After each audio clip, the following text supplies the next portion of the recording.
ஏன் தாத்தா எல்லா குட்டியும் எடுத்துட்டு போனவங்க இந்த ஒரு குட்டியை மட்டும் விட்டுட்டு போயிட்டாங்களேன்னு. அதுக்கு என் தாத்தா சொன்னாரு, எடுத்துட்டு போனதுல ஆம்பளை குட்டிமா, இது பொம்பளை குட்டி அதான்னாரு. நான் கேட்டேன், எல்லா குட்டியும் பெத்து போடுறது ஒரு பொம்பளை குட்டி தானே தாத்தா அப்படின்னு. அதுக்கும் அவர் சொன்னாரு, ஆம்பளை குட்டியெல்லாம் வீட்டை பாத்துக்கோமா, பொம்பளை குட்டி தெருவுல சுத்துனாரு. அந்த ஒரு பொம்பளை குட்டியை நான் எடுத்துட்டு வந்து வளர்த்தேன், ட்ரைனிங் கொடுத்தேன். எடுத்துட்டு போன எல்லா ஆம்பளை குட்டியும் வீட்டை தான் பாதுகாத்துது. ஆனா நான் எடுத்துட்டு வந்த பொம்பளை குட்டி இந்த ஊரே பாதுகாக்குது. நீங்க கூட பாத்திருப்பீங்க போன மாசம் மேகசின்ல.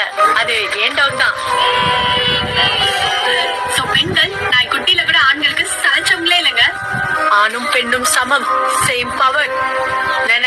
ஓகேவா? சூப்பர் பவித்ரா, இவ்ளோ போல்டா பேசுறீங்க. உங்க லைஃப் பிளான் என்ன? என்ன படிக்க போறீங்க? What next? I want to become a lawyer. Criminal lawyer. அம்மாடி, பிசிக்ஸ்ல சண்டை வாங்கியிருக்கீங்க. தமிழ், இங்கிலீஷ், மேக்ஸ் இதெல்லாம் ஓகே. பிசிக்ஸ்ல சண்டை வாங்குறது அவ்வளவு சுலபம் கிடையாது. விஞ்ஞானியாக போறேன், நாசாவுக்கு போக போறேன்னு சொல்வீங்கன்னு எதிர்பார்த்தா வக்கீலாக போறேன்னு சொல்றீங்க. நாடு நாசமா போய்கிட்டு இருக்கு. நான் நாசல போய் என்ன பண்ண போறேன்? இங்க அரசு சரியில்லை, அரசு அதிகாரிகள் சரியில்லைன்னு சொல்லிட்டே இருந்தா எப்படின்னு?